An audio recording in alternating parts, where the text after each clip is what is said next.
How's it going, everyone? Welcome back to another video, and obviously this one is going to be a bit of a weird one because I personally don't get the logic in some of the stuff that's actually going on right now. The PS5 Pro is a powerful machine, and for $700 you expect it to be powerful. Obviously some of the benchmarks we're seeing now aren't as glamorous as they can be, but in certain games the PS5 Pro is really shining. But what I don't get is Digital Foundry's insistence on actually comparing a £700 machine to a £400 machine, because that's essentially what it is, right? Don't compare it to the disc drive version of the of the Series X. Sorry, you compare it to the all digital, which is what the PS5 Pro actually is. It's a digital machine, so you are comparing a £700 console to a £400 console. Now, what I don't understand is why don't they now compare something like my rig, a 3090 Ti, 12900 i9, 32 gigs of RAM, to the PS5 Pro. I mean, I think if they're not going to compare the pricing of things at this point, I think fair comparison is fair comparison. It kind of confuses me because no one is denying that the PS5 Pro is more powerful. I mean, it's a brand new console that's come out. Sure, it's still using the Zen 2 CPU, which is pretty much the biggest bottleneck on the PS5 Pro and what actually diminishes its value. I still think it's overpriced. I've been using it over the weekend, and I'm going to be talking about it in today's stream over on YouTube.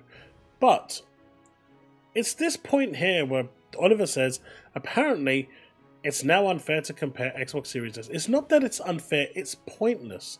You are comparing a console that has just released to a 4 or 5 year old console.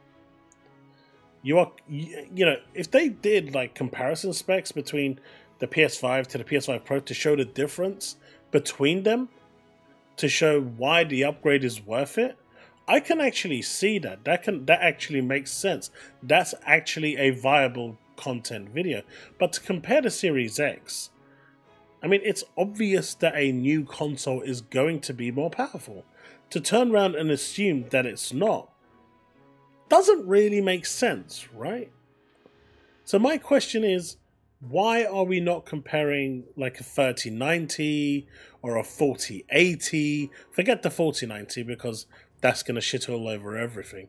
But why aren't we comparing like a 4080 or my 3090 Ti to the PS5 Pro? Considering, as far as Digital Foundry are concerned, and as far as PlayStation fans are concerned, the price point doesn't matter. So why don't we start comparing the PS5 Pro to a normal Nintendo, the NES, the 8-bit console? And, you'll see someone down here who basically posted in a mocking way, it does count, I guess. The used NES I bought for $40 is the best. I mean, it already does 60 FPS, my TV bumps it up to 4K and 120 FPS, so Nintendo NES wins again. Beats everything on load time as well. Because it's a cartridge, it means it's instant load. But, like, what's the point of this comparison? I find it really silly. And all Digital Foundry is doing here is essentially trying to rile up the fanboys to get them to go, ape shit all over again and push on this agenda that makes no sense. Now, is the PS5 Pro more powerful? Is it the most powerful console out there right now? Spec-wise, it is definitely. And in terms of raw performance, what we're seeing right now in some games just look really, really nice. And we'll be discussing this tomorrow. But we haven't really seen the true potential of the PS5 Pro until we see other games that are coming out. And I think that's when, instead of it being post-patched in, when it's actually baked in by default as native during development, that's when you're really going to see it. So games like Ghost of Yote are really going to shine with the Pro. And if you want to play the best PlayStation games you can on day of release until they go day and date with PC anyway, the Pro is going to be your best bet. But still, comparing a £700 console to a £400 console, to me, is ludicrous. It makes no sense. If the Series X won at any point during that comparison, that would make the £700 console ludicrously stupid. It's idiotic to compare the two. It just doesn't make sense because of the... I mean, it's a 4 or 5 year old console that you're comparing to a brand new one. Again, to me, this makes no sense whatsoever. Maybe it makes sense to others, and if it does make sense to you, leave a comment below, because I'm actually confused. Like, what I don't get is, why isn't Digital Foundry comparing a 3090 Ti or a 4080 to the PS5 Pro? Or why isn't Digital Foundry comparing a 3090 Ti or a 4080 or even a 3080, right, to the PS5 Pro, to the PS5, to the Series X? Why was this not happening? I mean, these are, you know, there is a price difference. The PS5 Pro is almost double the price, right? So why isn't it comparing?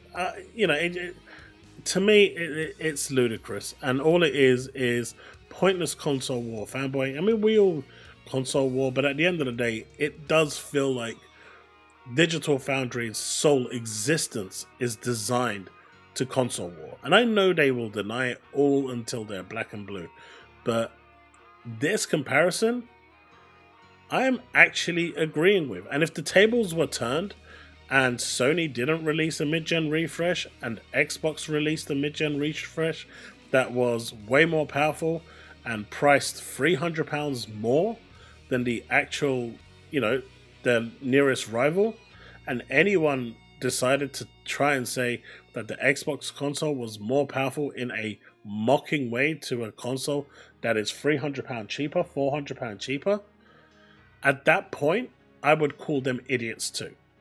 So this isn't just a one-way thing because, oh, PlayStation has a mid-gen refresh. No, it doesn't make sense. You don't pay £700 for a console and expect it to perform the same as a £400 console. That, to me, doesn't make sense.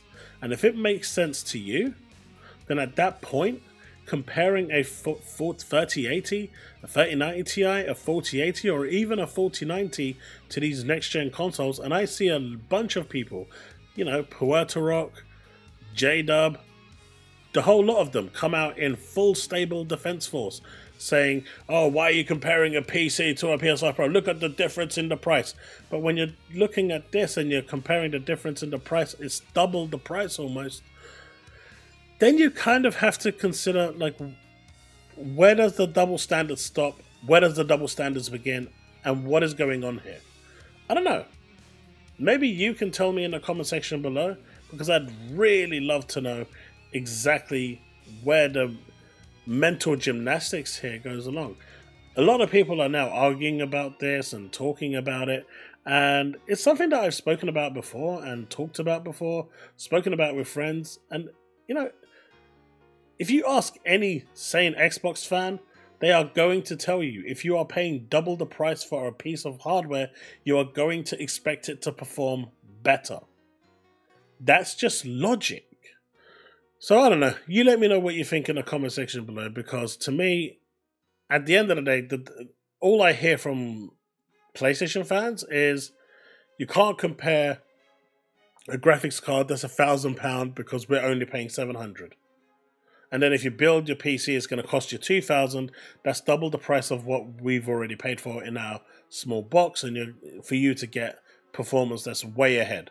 But at the same time, it's okay for them to compare their console to the Xbox Series X, which is almost double the price, and it's, you know, it is pushing ahead. We've seen it in the numbers.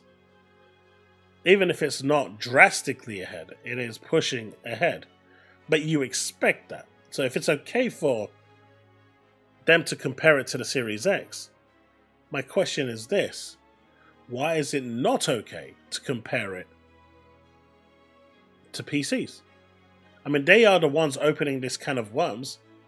I'm just asking, why is there a double standard when it comes to comparing stuff? And to Digital Foundry, why are you okay comparing a £700 console to a £400 console, but you never are comparing a £1,500, £2,000 PC to a £700 console? I mean, the standards have to be consistent, right? Unless there's something shady going on here. And I'll leave that to you. Let me know what you think in the comment section below. We'll discuss this more in this stream.